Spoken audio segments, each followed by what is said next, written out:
Hello, you guys.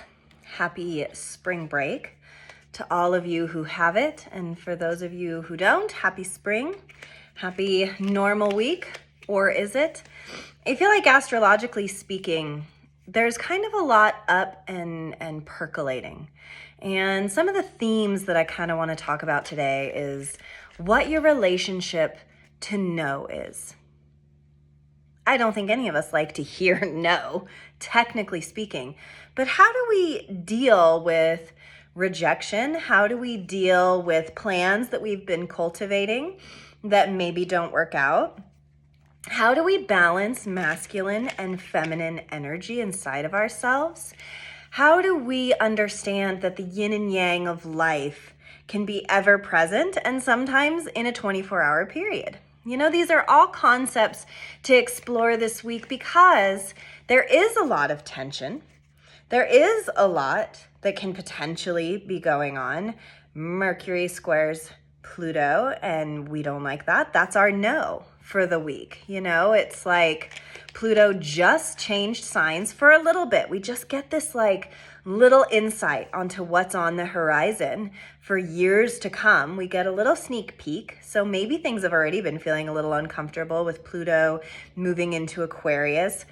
I think it's so fitting because I got scammed. My entire personal Instagram account got taken away from me. And now like someone just has my Instagram account. Like what?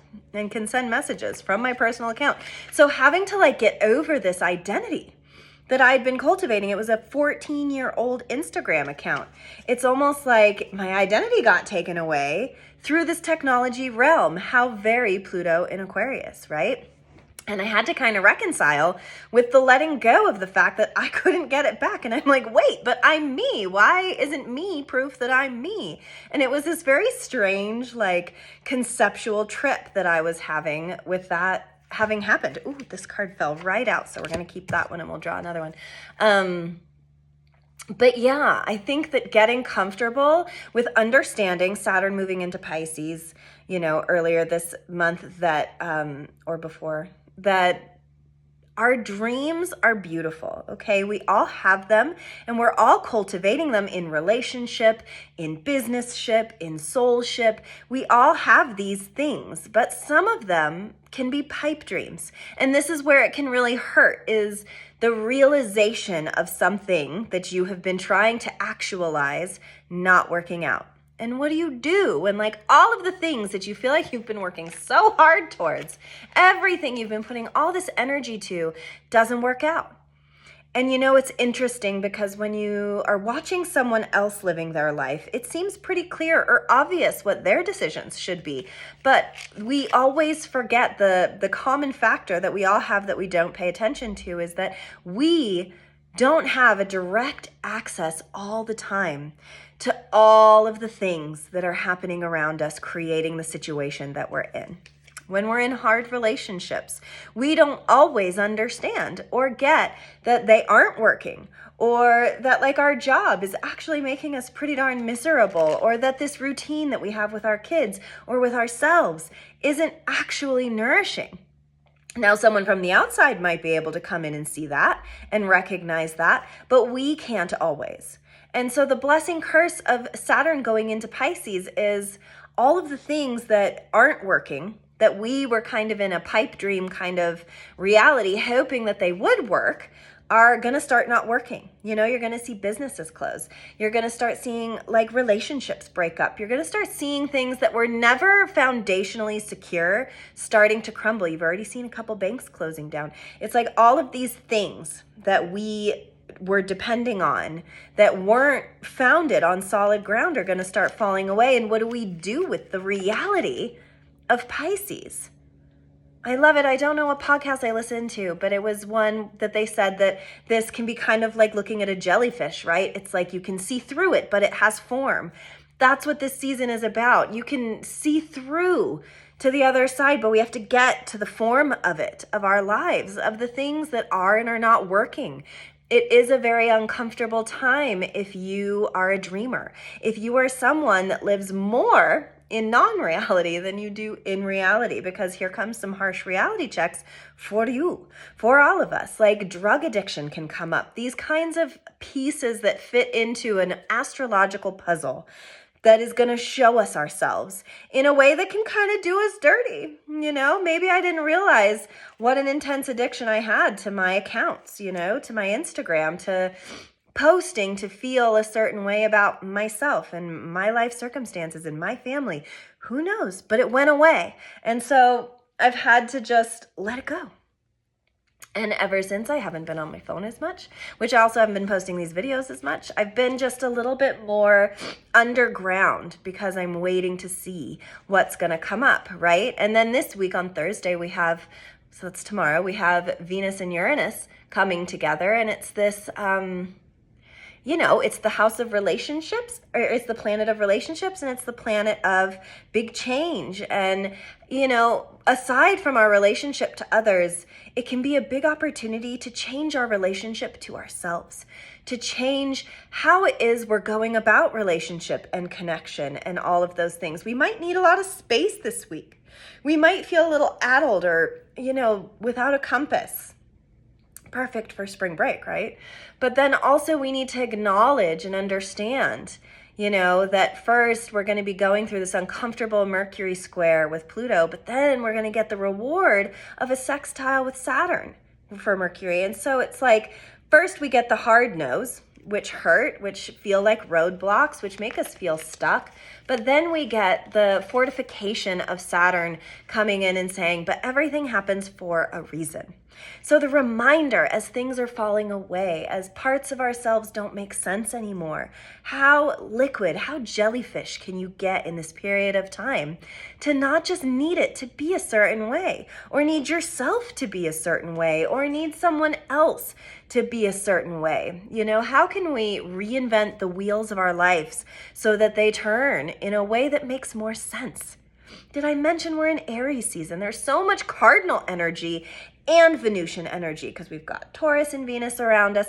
We've got, all of this Aries. We've got loads of things in Aries right now. And so it's really that divine masculine, feminine, ebb and flow, yin and yang, light and dark. How are we mastering or balancing that inside of ourselves? Because at the end of the day, whatever is going on around us, I do believe is a direct reflection of what is going on inside of us. We kind of tend to see the world through the lens of our emotions and of our own experience. So that then when we're coming and bumping up against each other, it's kind of like, bomb material. We could ignite. We could, bounce off each other. Our feelings could get hurt easier with all of this polarity, with all of this Aries Libra, with all of the cardinal Venusian. It's like, how do we balance this? Because soon we're going to be going into Aries Libra, a couple years of eclipse seasons with them. So how do we do that? How, when we're working with oppositions where one energy is so different from the other, I talk about this a lot. How do we bring it to center, where it's not just about me and it's not just about we, it's about the culmination of the two, finding time for both. And then here comes Pluto in Aquarius, and it's asking us to come at our life from a more communal perspective. And not just like literally, like our community, that's true, but also how are we sharing this human experience? How can we understand that it's not just about you? It's not just about me. Like whatever is going on in the world, it doesn't necessarily make it true if it's happening to you. It's just your experience. And I think it's why, so many wounded people become trauma mates. It's through like shared hurt experience that then codependency can happen. Here comes addiction. Here comes all of the things that make us or allow us to escape reality. And Saturn in Pisces doesn't want us to do that anymore. So it's this righteous question this week of how can we balance our aloneness and our togetherness? How can we accept the no's in our life more gracefully, or at least with a little bit more faith and trust that what isn't for us is going to leave us? We have such, a hairstring trigger reaction to no, or to being left, or to being fired, or to be, I mean, of course we do, right? Nobody wants to feel or be told that we didn't do it right, or we aren't doing it right, or it's not going to work out, or, you know, our finances go away, or all of these things that we think are dependable. When we find out that they aren't, it's this righteous opportunity to self-evolve, to understand that there is no strong grip tight enough to hold on to everything all the time, and that we're going to have to be willing to let go, to understand that all of our ideas aren't our best ideas, to understand that all of our fights aren't somebody else's fault, to understand that the deep feelings we have inside of ourselves, we're responsible for. To me, that is the energy of this week, that while there could be hurdles or holdups or feelings of rejection, there can also be a lesson there in how do I stick up for me without playing the blame game, without saying it was someone else's fault that I am in this scenario. What if everything that ever happened in our lives happened to teach us something? What if we came from that perspective all the time, so that even the really bad stuff felt like the good stuff, because it was an infusion of a lesson to understand ourselves better? Everything is information. How we respond to everybody and everything is information about how we are growing or how we are staying the same. And this is an astrological period of time that doesn't want us to stay the same. That whatever comfort or security mechanisms you have installed in your firmware, you about to get hacked, beep. Sorry, it sucks sometimes. It super does, because I think we all, especially post-COVID, want to feel a sense of safety and security. And that's just not what's being dished out. You know, we're being asked to do more, to feel more, to think more, to expand more. And those of us that aren't willing to, those no's are going to come at a high cost and a big consequence, because the universe will continue to give us same until we get that the same thing we're doing and in not working is the reason it's not working. You know, the innovation of our lives and our souls are really up for review right now. And there are those of us that are like, well, let's roll up our sleeves, let's get to it. And then there are those of us that want to hide and kind of escape the bitter reality of what rejection or what a roadblock would feel like. Nobody wants their business to close. Nobody wants their relationships to end, you know. But I think that this is a time of reckoning where we're starting to see more clearly and in a way that we can't ignore what isn't working and what isn't for us anymore. And with Pluto going into Aquarius, it's a communal feel. It's all of us. It's technological. It's, gosh, maybe Facebook and Instagram and Twitter and TikTok and you name it isn't feeding us anymore, you know? And so there'll be more riffraff. There'll be more, tension and conflict within those constructs, because maybe we need to start doing community in a different kind of way, start connecting in a different kind of way. And I'm very thoughtful about that, since I use all of these platforms to talk to you and to reach out to you guys and to feel connected to you guys. But I'm also open and willing to understand that there can be a new way to do this, that there can be a new way to sit in circle all together and find the same benefits, in fact, more than just being alone. So it's all very interesting. It's all very up. It's all very sticky. And I'm sure that the energy at times this week can feel a little uncomfortable, because we can all feel a little adrift. It's like that calm in the eye of a storm, where everything is calm for a moment, but you know that it's calm because shit's about to go down, And that's the truth of it, is that I really do believe that the evolution of our souls are about to take a big upgrade. And whenever those things are about to happen, there is a dissolution of the illusions that we have inside of ourselves and that, we have created as a community together. Aquarius, Pluto. We've created this big monster of anxiety through the World Wide Web. Like how exciting it was when there were chat rooms and how much more connected we felt for a while. But like Pisces and Saturn's addictive tendency, we have taken it to this such an extreme that now our children are depressed and anxious. Now our social skills are lowered and more immature. Now we don't have ways to connect that feel as good as it did when we created it. You know, not that I haven't watched To Catch a Predator, okay? I know the AOL chat rooms and all that stuff had their dark sides too, as anything will. But I feel like we've taken something that felt really edgy and masterful and turned it into something that has disconnected us from each other and has also created a cycle of we're never good enough, of nothing's ever going to be good enough. My relationship isn't good enough. My job isn't good enough. My pictures aren't good enough. It's all this facade of what is life supposed to look like? And we all have our own narrative on social media. And it's a very unfortunate thing because I don't think many of us are trying to be fake or not real on our social media. But I do think that it's the nature of the beast and it's created something inside of us and inside of our children that needs a reevaluation of sorts. And I feel that this Pluto in Aquarius is a revolution. It is like a renaissance, or can be. And I want that for us. You know, we haven't had this since the American and French revolutions. How amazing is that?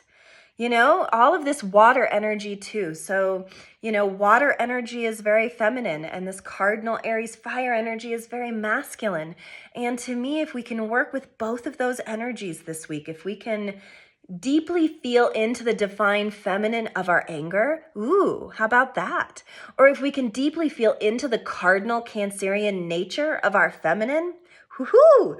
Like what we can do when we allow both to be present and work together can be a really monumental experience. And I invite you guys to, all of you, woman or male, whatever it is, to explore the other side of yourself that you don't visit very often, to explore the watery side of yourself if you don't, to explore the fiery side of yourself if you don't, and marry the two. And how lovely are these two cards? I love that one card fell out and I pulled another card. How yin and yang. And how perfect is this? Is that strength. When we can be phoenix from the ashes, from that fiery existence, when we can find our strength and tame our lions and really find that life is an infinity symbol up here. We're going on forever and always. You know, the energy is always there for us, no matter how dire it is. And that this beautiful feminine water of celebration, that when we come together as a community, when we come together for support, when we tell our stories from a very real and honest perspective, how we can share and fill our cups together. You know, it is that feminine and masculine energy together, and it creates the entirety of us. You know, the four elements are really a way that we balance ourselves out.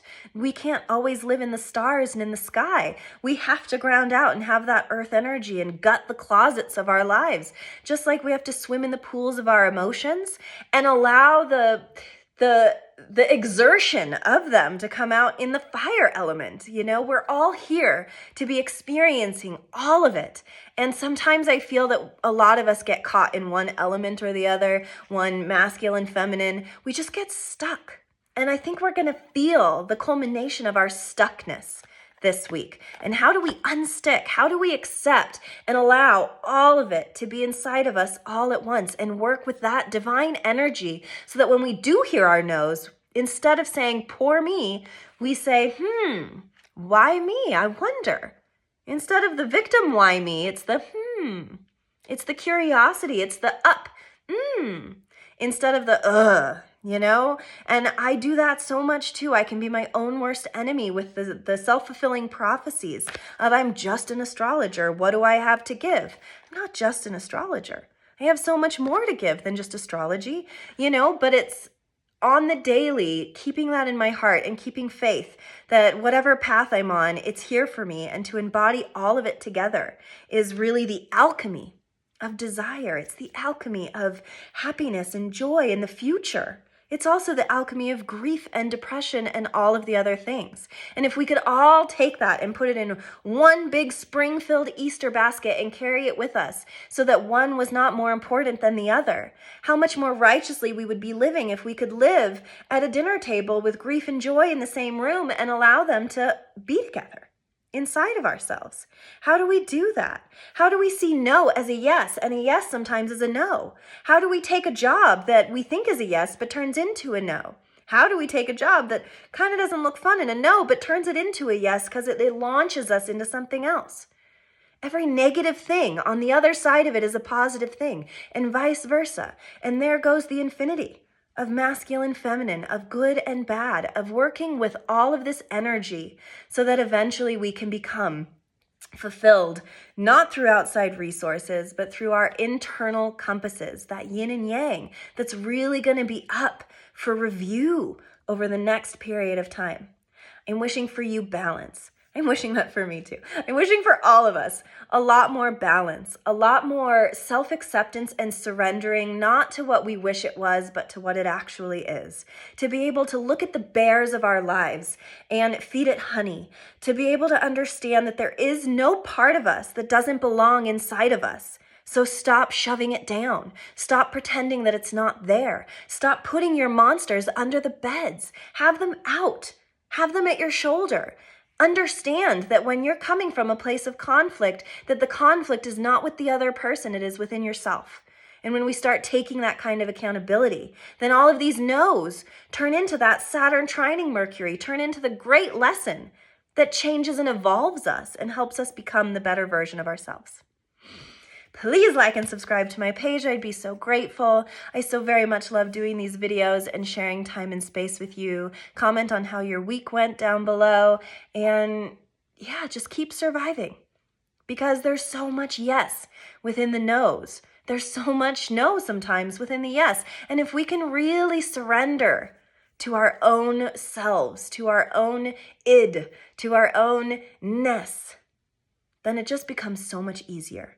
Not just for yourself, but for then everybody around you who starts elevating to match where you're elevating. It can be a really beautiful thing, says Pluto in Aquarius.